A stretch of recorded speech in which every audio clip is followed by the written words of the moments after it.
पिछले 10वें अध्याय की बात को दोहरा रहे हैं कि उत्पत्ति नाश भूतों का मैं ही कारण आदि हूं। तो अर्जुन कह रहे हैं, प्रभु आपने 10वें अध्याय में कहा था कि जितनी भी सृष्टि में उत्पत्ति होती है, स्थिति होती है और नाश होता है, उसका कारण मैं ही हूं। तो वो इतना समझ चुके हैं, 10 अध्याय तक उनकी दृष्टि इतनी व्यापक हो चुकी है कि वो अब ये जान गए हैं अर्जुन कि कारण और कार्य अलग अलग होता है। बिना कारण के कभी कार्य नहीं होता, ना तो कारण अभावात कार्य भाव है। बिना कारण के कार्य की कोई सत्ता नहीं होती। जो भी आकार खड़े होते हैं वो किसी न किसी आधार के सहारे होते हैं। चाहे नींव देख लीजिए, दीवारें खड़ी हैं नींव के सहारे। ये पंखे के पंख चल रहे हैं उस डंडे के सहारे से। तो यानी जितने भी आकार दिखाई दे रहे हैं वो किसी निराकार या आधार रूप तत्व से दिखाई दे रहे हैं। तो वो कहते हैं मैं इतना तो समझ चुका हूं कि मैं अभी तक आपको एक सीमित आकार समझता था, कि ये पहले तो मैं समझता था कि ये मेरे संबंधी हैं, मेरे सारथी हैं।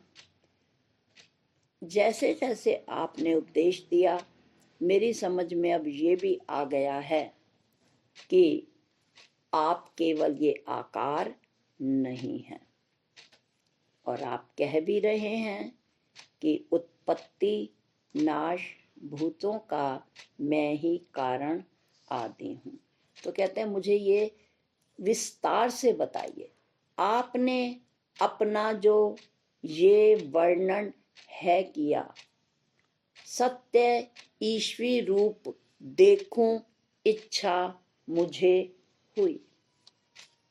तो इस श्लोक में क्या कह रहे हैं कि आपने अपना जो भगवान वर्णन है किया। क्या वर्णन किया? सत्य ईश्वरी रूप देखूं इच्छा मुझे हुई। तो अब देखिए ध्यान से, अगर जो समझता तो उसने ही है जिसने समझाना है। तो ये विचार किया गया कि ईश्वर के सामने उन्होंने सत्य शब्द क्यों लगाया है। ईश्वर तो सब जानते हैं सत्य है, परंतु वेदांत इस बात को स्वीकार नहीं करता। वेदांत एक सत्तावाद को स्वीकार करता है। संसार के लिए ईश्वर क्या है? संसार के लिए अवतार भी ईश्वर हैं।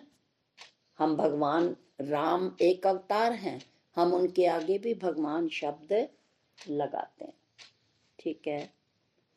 इसी तरह हम भगवान कृष्ण भी कहते हैं, जबकि कृष्ण एक अवतार हैं। और जो अवतार लेता है, जब उसका अवतार कार्य पूरा हो जाता है तब वो परलोक धाम को चला जाता है। इसका मतलब है हम कह रहे हैं वो ईश्वर है, पर अगर वो ईश्वर होते तो फिर वो परलोक धाम वापस ना जाते। इतनी समझदारी आ गई है अर्जुन में। तो इसलिए वो कहते हैं सत्य ईश्वर का जो सत्य स्वरूप है, आकार रूप नहीं, वो मुझे आप बताएं। अब आइए इस बात पर विचार करते हैं कि जिसको हम भगवान या ईश्वर कहते हैं वो भी एक उपाधि ही है। कैसे? पहले भी प्रसंगवश बताया गया था, इस प्रकृति में 5 चीजें हैं अनादि, 5 चीजें अनादि हैं। ध्यान से फिर सुन लीजिए, कौन कौन सी चीजें अनादि हैं? अविद्या, जीव, माया, ईश्वर और इनका आधार ब्रह्म। ठीक है। उन्होंने कहा कि अविद्या उपाधि के कारण चेतन में जो उसका प्रतिबिंब पड़ा उसको जीव कहते हैं। अविद्यात्मक अंतःकरण में जो उस चेतन का प्रतिबिंब पड़ता है उसे जीव कहते हैं। दूसरा, माया उपाधि में जब चेतन का प्रतिबिंब पड़ता है उसे ईश्वर कहते हैं। जीव भी उपाधि के कारण प्रतीत होता है, यदि उपाधि ना हो तो जीव होता ही नहीं है। ईश्वर भी उपाधि के कारण है, अगर माया उपाधि ना हो तो ईश्वर भी, इसकी भी कोई सत्ता नहीं होती। जैसे अगर शीशा ही ना हो तो मेरा प्रतिबिंब जो उसमें पड़ रहा है वो उसमें पड़ेगा ही नहीं। कहने का तात्पर्य है जीव भी उपाधिकृत है और ईश्वर भी उपाधिकृत है, और उपाधि हमेशा कभी रहती नहीं। इसलिए सूत्र कहा गया, उपाधि भिद्यते न तु तद्वान। उपाधि भेद को प्राप्त हो जाती है, पर जिसने उस उपाधि को धारण किया है उसको उपहित कहते हैं, उसका कभी नाश नहीं होता। जैसे ये चश्मा उपाधि है, ये हमेशा पहना नहीं जाता, इसको उतार भी दिया जाता है और इसको पहन भी लिया जाता है। इसलिए उपाधि हमेशा नहीं रहती। और हमने कहा कि माया उपाधि में जब उस चेतन का प्रतिबिंब पड़ता है तो उसे ईश्वर कहते हैं। अब जब माया उपाधि नहीं होगी तो ईश्वर भी नहीं होगा, और अविद्या उपाधि नहीं होगी तो प्रतिबिंब चेतन का नहीं पड़ेगा तो जीव भी नहीं होगा। ये कब पता लगेगा? जब हमें किसी ब्रह्म ज्ञानी महापुरुष से ब्रह्म विद्या बताई जाएगी। कोई ब्रह्म ज्ञानी इस विषय को खोल कर बताएगा, तब ये हमें बात समझ आएगी, वरना ये बात समझ आने वाली है नहीं। तो जब वो ऐसा ज्ञान दे देते हैं तब उस जिसको ज्ञान मिला है उसकी दृष्टि में अगर जीव का कोई महत्व नहीं है तो ईश्वर का भी कोई महत्व नहीं है। जैसे कि हमारे बड़े महाराज जी हमेशा कहते थे, रब तो मैं ही हूँ, अगर मैं ना हूं तो ईश्वर को कौन सिद्ध करेगा। भगवान कृष्ण ने भी एक स्थान पर कहा था, अगर भक्त ना हो तो भगवान का महत्व कौन गाएगा। भक्त होते हैं तब ही वो भक्ति के द्वारा भगवान की महत्ता को बताते हैं।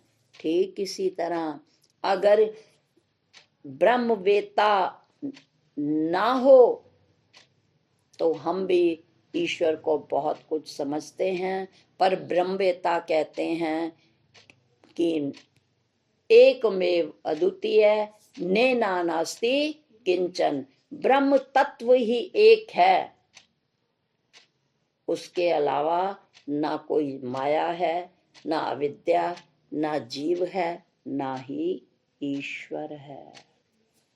तो इसलिए उन्होंने कहा है सत्य ईश्वरी रूप।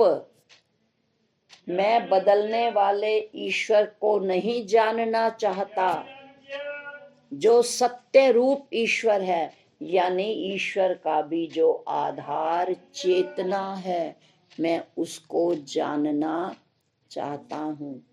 इसलिए अभी आपको बताया था कि 5 चीजें इस सृष्टि में अनादि हैं। जब ब्रह्म ज्ञान हो जाता है किसी ब्रह्म ज्ञानी सतगुरु से, फिर ये जो 4 चीजें हैं इनका अंत हो जाता है, यानी इनका कोई महत्व वजूद सिद्ध नहीं होता। केवल एक रह जाता है ब्रह्म, जिसे कहते हैं अनादि अनंत। तो अर्जुन उसी अनादि अनंत ईश्वर की जानकारी चाह रहे हैं और कह रहे हैं आपने अपना जो भगवान वर्णन है किया, सत्य ईश्वरी रूप देखूं इच्छा मुझे हुई। अब अगला श्लोक वो कह रहे हैं, वो मैं देख सकता हूं यदि ये आपको जचे। भगवान लखावे मुझको स्थाई आत्म योग रूप। वो कह रहे हैं वो मैं देख यदि यो आपको जचे। अब 10 अध्याय के बाद देखिए ना, अष्टावक्र गीता में भी कुछ अध्यायों के बाद निष्ठा बन गई है जनक जी की, और वो गुरु की दी विद्या को, ज्ञान को अब स्वयं कह रहे हैं कि मुझे ये अनुभव हो रहा है। यही बात आज अर्जुन भी कह रहे हैं कि मुझे अब ऐसा वैसा नहीं चाहिए, मुझे सत्य स्वरूप आत्म रूप के रूप में, मुझे उसके आत्मा के स्वरूप में दर्शन हो। मैं पर रूप में उसे नहीं देखना चाहता, क्योंकि मैं जान गया हूं जो अपने से परे होता है उसे दृश्य कहते हैं, और दृश्य की दृष्टा के बगैर कोई सत्ता सिद्ध नहीं होती। ठीक है। अब वो कहते हैं वो मैं इसी बात को हमारे गुरु ग्रंथ साहब ने भी कहा, गुरा एक देह बुझाई, गुरा एक देह बुझाई, सपना जीवा दाय एक दाता, सो मैं विसर न जाई, गुरा एक देह बुझाई, गुरा एक देह बुझाई। जब तक देहों पर बैठे रहेंगे ये पहेली बूझी, यानी इस पहेली का समाधान नहीं होगा। देह पर बैठकर, यानी अभी भी थोड़ी देर पहले ही बताया, देह भी एक उपाधि है। उपाधि पर बैठकर हम उपाधिवान को जान नहीं सकते। इसलिए गुरु नानक देव जी कह रहे हैं, गुरा एक देह बुझाई। मेरे गुरु ने ही कहा कि देह का कोई महत्व नहीं है।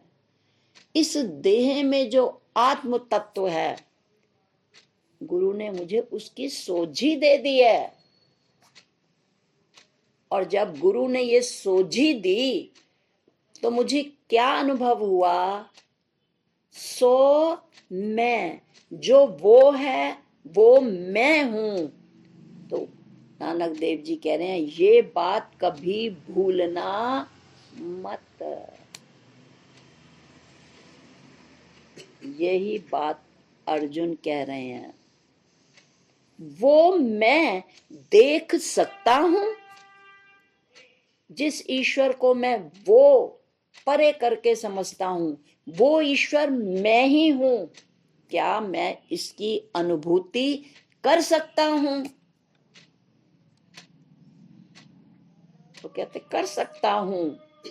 यदि आपको लगता है कि जो परोक्ष ईश्वर है वो प्रत्यक्ष रूप में मुझे अनुभव हो, क्या मैं ये देख सकता हूं? अगर देख सकता हूं तो आप मुझ पर कृपा करें। यदि ये आपको जचे, जबरदस्ती नहीं है, आके बैठ गए गुरु जी के पास, गुरु जी आज ही बता दो, गुरु जी आज ही दर्शन करा दो। जिस तरह महात्मा बुद्ध के पास आए थे, एक बैठे, वार्तालाप हुआ, बाद में कहने लगे कि ईश्वर है। बोले बिल्कुल है। अगर वो दिखता तो नहीं है? कहते हैं नहीं, अगर देखना चाहो तो वो दिखता भी है। तो कहते हैं आप दिखा देंगे? उन्होंने कहा निश्चित, मैं दिखा दूंगा।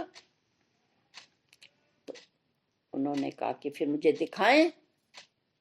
कहते हैं इस आश्रम में ना बहुत आना जाना लगा रहता है, ये थोड़ा गहरा विषय है, एकांत में हम इसकी चर्चा करेंगे कहीं। तो वो कहने लगे कि कहीं क्या, आप कृपा करें, आप मेरे घर पर पधारें, कल वहां भोजन भी करें और इस विषय में भी मुझे ईश्वर के दर्शन भी कराएं। उन्होंने कहा ठीक है, कल प्रातःकाल आ जाते हैं। गए तो उन्होंने यही कहा कि महाराज जी पहले आप बनते, आप पहले भोजन ले लें, उसके बाद फिर उस प्रश्न को, मैं भी ईश्वर के दर्शन करना चाहता हूँ। उन्होंने कहा अवश्य। तो बोले लाइए अपना तथागत, अपना कमंडल दीजिए। उन्होंने कमंडल दे दिया। वो महाशय जैसे ही कमंडल लेकर अपने रसोई में जाने लगे, भोजन भाई इसमें परोसेंगी स्त्रियां, उन्होंने देखा अचानक ये जो है बड़ा गंदा है। तो उन्होंने उसको अच्छी तरह धुलवा करके फिर उसमें उन्होंने जो भी भोजन था सामग्री डलवाई। और वो तो दूरदर्शी होते ही हैं संत। उन्होंने कहा क्या बात है, आपने बहुत देर लगा दी, भोजन डालने में तो कोई इतना समय ज्यादा लगता ही नहीं था। उन्होंने कहा नहीं, भोजन डालने में समय नहीं लगा, पर ना बनते आपका जो पात्र था ना, ये वो शायद शिष्य उनको धोना भूल गए थे, इसलिए उसको धोने में समय लगा। उन्होंने कहा ठीक है, भोजन कर लिया गया। अब वो बैठा कि मुझे परमात्मा के दर्शन कराए जाएंगे। और उन्होंने कहा कि परमात्मा के दर्शन कराएं। तो कहते हैं ऐसे थोड़ी परमात्मा के दर्शन होते हैं। तो उन्होंने कहा कल ही तो आपने कहा था कि मैं कराऊंगा। उन्होंने कहा हाँ मैंने कहा था, मैं कराऊंगा भी, मैं करा भी सकता हूं, पर वो इतनी जल्दी होने वाले नहीं। बोले क्यों? कहते हैं थोड़ी देर पहले मैंने आपसे कहा था भोजन लाने में इतनी देर क्यों हुई? आपने क्या कहा था कि तथागत आपका जो पात्र था वो गंदा था, उसको गर्म पानी और सर्फ आदि डालकर धोने में टाइम लगा, उसमें ज्यादा समय लग गया, भोजन तो तैयार था। उन्होंने कहा आपके प्रश्न का यही उत्तर है।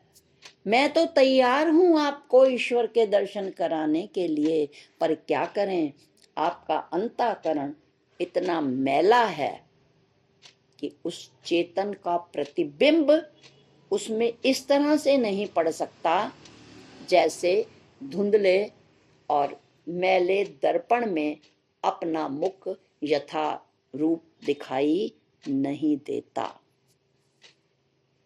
तो इसलिए वो कह रहे हैं कि मुझे इतना भी नहीं पता, अपनी नम्रता प्रदर्शित कर रहे हैं अर्जुन, मुझे नहीं पता मेरा पात्र अंतःकरण कैसा है, पर इतना मुझे पता है कि यदि आप कृपा कर देना तो मुझे दर्शन हो सकते हैं।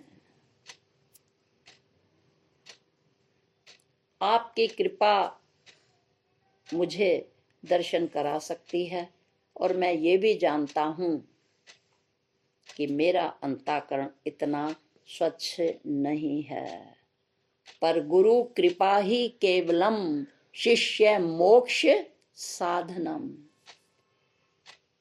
गुरु कृपा शिष्य के मोक्ष का कारण है, वरना मुझे पता है कि मेरे अंतःकरण की क्या स्थिति है। तो वो नम्र हो रहा है और बहुत अच्छा भजन गाते भी हैं। तुसी तारन हार कहाँ दे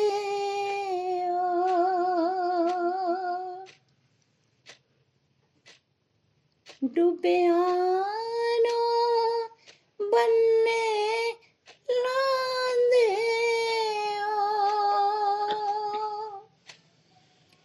मेरा भी बेड़ा पार करो, मैं दर तेरे ते आई होइया।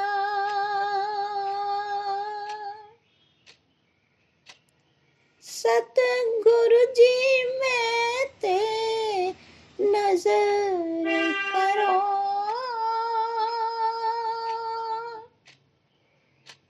मैं दर तेरे ते आई होइया।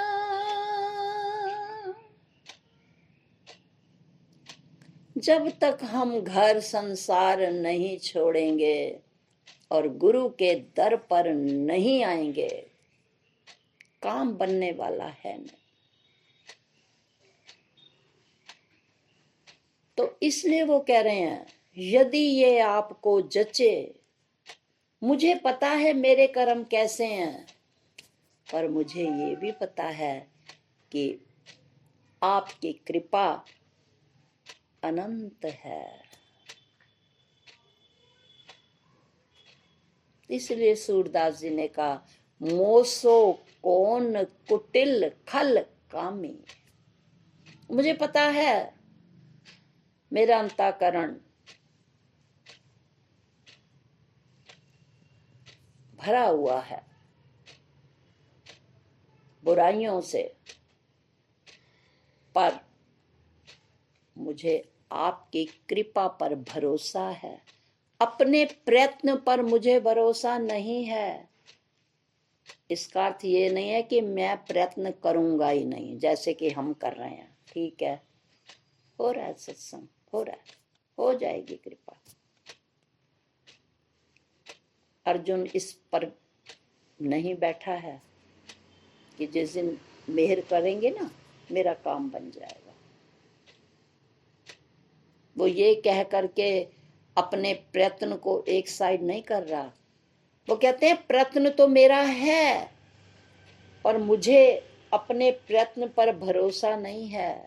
एक भरोसो एक बल एक आस विश्वास।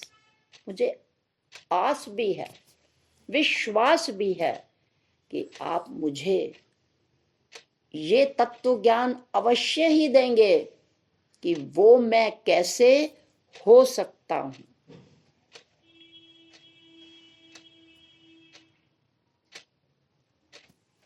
तो जांच की बात कह रहा है। क्या कमाल है, एक एक शब्द सोच समझ के अर्जुन बोल रहे हैं। यदि आपको ठीक लगता है, यदि आपको ये दिखता है कि कुछ अंश में मेरा अंतःकरण समझने की योग्यता रखता है, तो कृपया मुझे ये बताने की कृपा करें कि वो मैं कैसे हूँ। और फिर वो आगे क्या कह रहे हैं? आगे वो कह रहे हैं, भगवान लखावें हम लख हमार लख। हम अपने आप को देखें। जैसे बाद की स्थिति है ये कि अपने से अपने को अपने में देखने की ये विद्या है कि स्थायी आत्म रूप वो ये नहीं। आज तो मैंने आत्म रूप देख लिया सब में, और कल को थोड़ा कुछ दूसरे का प्रतिकूलता आई, फिर वो छोड़ दिया। ऐसा नहीं। स्थायी आत्म रूप में स्थित होना चाहता हूं मैं। तो पहले में उन्होंने कहा है वो कैसे मुझको मिले, पहले आप मुझे दिखाएं, उसके बाद मैं देखूंगा, फिर अभ्यास करूंगा, फिर सब में मैं अपने आत्मा को तब ही देख पाऊंगा। पहले आप मुझे लखाएं। लख का उल्टा होता है खल। खल मैंने होता है दुष्ट। दुष्ट का मतलब वो अत्याचारी या वो नहीं है। दूहू दूर है, टालता रहता है। आज नहीं कल पढ़ लेंगे, आज ध्यान में नहीं बैठे कल कल बैठ जाएंगे, फिर क्या हुआ? है ना हमारी अंजू छाबड़ा बहन। कोई भी परिस्थिति हो, मुझे नहीं पता कितनी छुट्टियां होती हैं, आए दिन छुट्टियां, हो जाएगा। इतना संसारी इंसान होता है, बात बात में चप्पल पहनी यहाँ चल दिया। ऐसे नहीं मिलती ये विद्या। चप्पल का क्या अर्थ है? चपलता, है ना। चप्पल कब पहनते हैं? जब कहीं जाना होता है, बाहर निकलना होता है ना। तो चप्पल चपलता का प्रतीक है। हर समय पैर में चप्पल है, इधर चले जाएं, इधर चले जाएं, यहाँ चले जाएं, वहां चले जाएं, और वहां नहीं चलना जो मेरा अपना आपा है। क्या कहा संतों ने? भजो वह देश, चलो उस देश, जहां दुख ना कलेश। सुनो गुरु उपदेश, क्यों धूप में सड़त हो। पर ये जो मन है ना, इतना अपरिपक्व मन है कि सुनने के बाद भी इसे जागृति नहीं आती।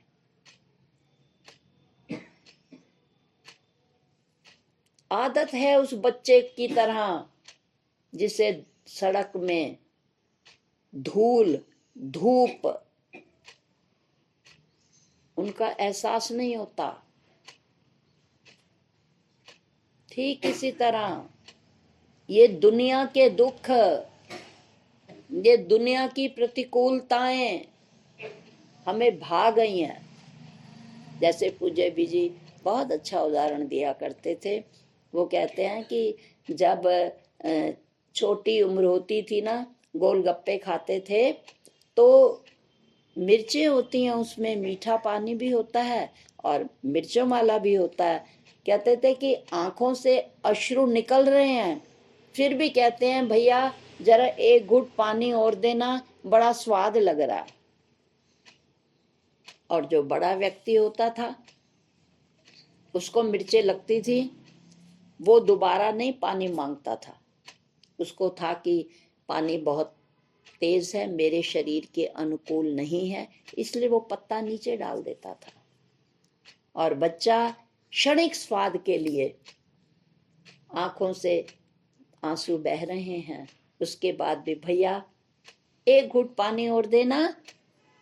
वही तो कह रहे हैं कि अपरिपक्व मन, प्रतिकूलताएं पता लग रही हैं, खुद नहीं लग रही, गुरुदेव कृपा करके समझा रहे हैं संसार की दुख रूपता को, पर समझ नहीं आ रही। उसी को खल कहते हैं।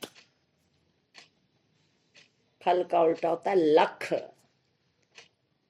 या तो संसारी है, उसके लिए शब्द दिया खल लोग, है ना, और जो परमार्थी है वही शब्द है उल्टा कर दिया लख।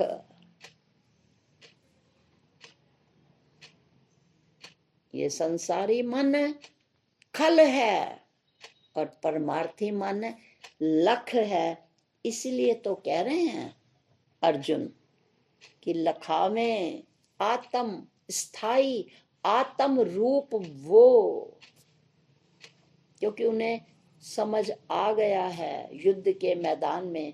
जब वो सबको देख रहे हैं, उनको समझ आ गया है, उन्हें वैराग्य आ गया है। और वास्तव में ये विद्या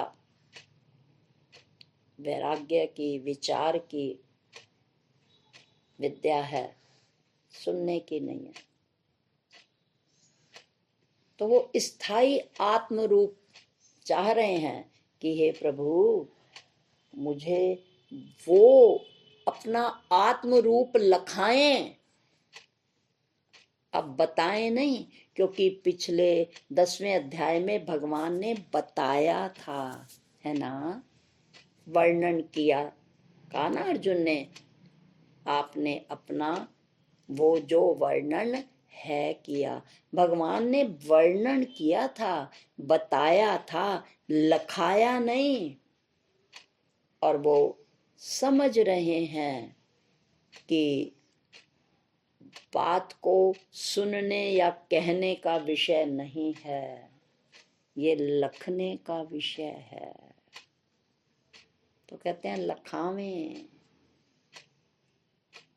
संत तो ही तो कहते हैं, ऐसे थोड़े ही आ जाएगा।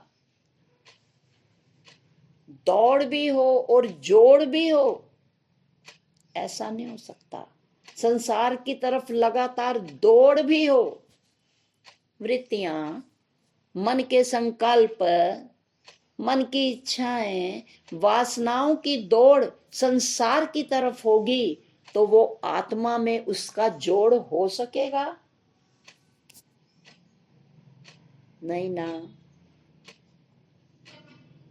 तो जितना जितना हमारी संसार की तरफ से दौड़ कम होती चली जाएगी, उतना उस परमात्मा से जोड़ पक्का होता जाएगा। तो यदि आत्म रूप देखना चाहते हैं, तो जो संसार के प्रति हमारी दौड़ है, अंधी दौड़ जिसे कहते हैं, शब्द उन्होंने अंधा लगाया, बिना सोचे समझे जा रहे हैं। बहे बहाए जात थे हम लोगन के साथ, और यहां तो मिल भी गए हैं। रस्ते में सतगुरु मिले, दीपक दीना हाथ, पर दीपक तो हाथ में है, पर दीपक तले अंधेरा है।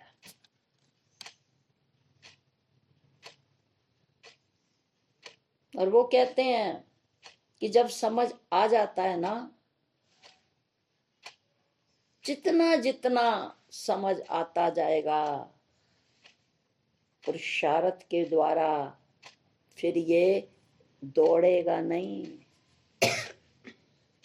ये दौड़ इसे अच्छी नहीं लगेगी, इसका मन घबराएगा। कई बार व्यवहार करना भी पड़ता है संतों को, परंतु या तो वो बड़ी परिस्थितियों से मजबूर होकर करते हैं, और कई बार उन्हें संसार के सामने वाले व्यक्तियों को भी खुश करना पड़ता है। संत नहीं भ्रमण करना चाहते, पर उन्हें कल्याण के लिए जाना भी पड़ता है। और कुछ बार पर इच्छा से भी उन्हें काम करना पड़ता है, उनकी इच्छा नहीं होती, पर संतों को फिर भी कई बार ऐसी परिस्थिति आ जाती है, ना चाहते हुए भी उन्हें वो काम करना पड़ता है। और कई बार पर इच्छा से भी उन्हें सम्मान देने के लिए वो काम कर लेते हैं, पर इसका मतलब ये नहीं कि उनकी मन की दौड़ संसार में होती है। वो सब कुछ करते हुए भी व्यवहार, उनकी दौड़, मन की दौड़ संसार में नहीं होती, शरीर भले ही दौड़ रहा हो। जैसे हम कार में बैठे हैं, दौड़ रही है कार, पर हम तो उसमें स्थिर बैठे हैं ना। इसी तरह ये जो देह है ना, ये कार है। संत इस देह की कार में बैठकर व्यवहार कर रहे हैं, पर वो इस तरह स्थिर बैठे हैं जैसे कार के भागने से मैं साथ नहीं भाग रहा, मेरी स्थिति तो उसी सीट पर है। और जब मैं उतरता हूँ, उसी सीट से उतरता हूँ जिस पर मैं बैठा था। तो कहते हैं कि मुझे कैसे स्थायी आत्मरूप नजर आए। बड़ा अच्छा उस दिन कहीं पंक्तियां पढ़ने में आई थी, बहुत अच्छी लगी, याद करने की कोशिश भी की गई कि आत्मा का, एक आत्मा से एक रिश्ता है। हर आत्मा का दूसरी आत्मा से, उपाधि के कारण कहना पड़ रहा है, दूसरी आत्मा का आत्मा से एक रिश्ता है। अपना ही नहीं, अब तो दूसरा भी मेरे लिए फरिश्ता है। हर जलते दीपक का भी ज्यों हवा से एक रिश्ता है।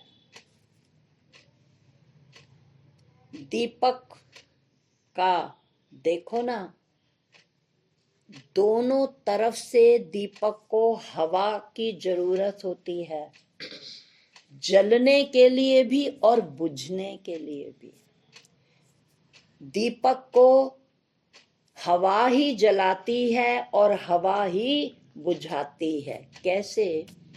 अगर हम दीपक के ऊपर गिलास रख दें और उसको बाहर की ऑक्सीजन ना मिले तो दिया बुझ जाएगा। और अगर ज्यादा हवा चले या हम पंखा चला दें तो भी हवा उस दिए को बुझा देगी। तो कितना अच्छा संदेश दे रहे हैं कि चाहे दिया जले और चाहे दिया बुझे, पर उसका रिश्ता वैसे का वैसे हवा के साथ रहता है। ठीक इसी तरह चाहे किसी में दुर्गुण हो, चाहे गुण हो, चाहे अनुकूलता हो, चाहे प्रतिकूलता हो, पर हर आत्मा का आत्मा से एक रिश्ता है। मेरे लिए अपना ही नहीं, दूसरा भी फरिश्ता है। दीपक चाहे जलता हो या फिर बुझ जाए, पर हवा से उसका पुराना रिश्ता है। तो आज के इस प्रसंग में यही उनकी जिज्ञासा है कि मैं किस तरह विश्व में सब मैं ही हूँ। मुझे सब में आत्म रूप के दर्शन तब होंगे ना जब मैं पहले वो मैं हूँ, वो ईश्वर मैं ही हूँ, पहले मैं उस ईश्वर को स्वयं का आत्म रूप में जब लखूंगा तभी तो मुझे ना सब में नजर आएगा। तो आज के प्रसंग में अर्जुन इसी बात को कह रहे हैं, प्रभु यदि आपको लगता है कि मैं इस उच्च ब्रह्म ज्ञान के विद्या का इसका अधिकारी हूँ, तो कृपया मुझे इस बात का ज्ञान दें कि मैं भी सब में आत्म रूप को देख सकूं। तो कितनी उत्तम जिज्ञासा है उसके मन में। आज में के प्रसंग हमें यही प्रेरणा देने की कोशिश कर रहा है कि परमात्मा, आत्मा और जीवात्मा ये तीनों कैसे एक हैं और सब में ये सामान्य रूप में कुटस की तरह ओतप्रोत हैं।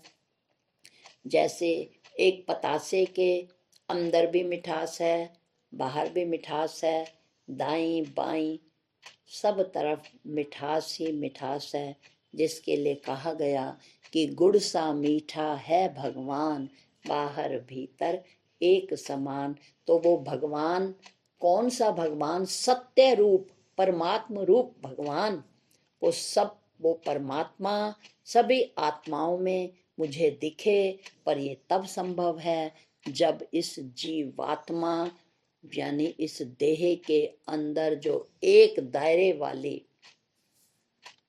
वो सत्ता है, उस दायरे को हम जब ब्रह्म ज्ञान के द्वारा, गुरु प्रदत्त ज्ञान के द्वारा उस एक सीमित दायरे को तोड़ेंगे, तभी हमें कि आत्मा ही परमात्मा है और परमात्मा ही आत्मा है, और जो तू है सो मैं हूँ, जो मैं हूँ सो तू है। इस जिज्ञासा को लेकर के आज अर्जुन भगवान के समक्ष अपने इस शुभ इच्छा को प्रकट कर रहे हैं। ओम शांति शांति शांति।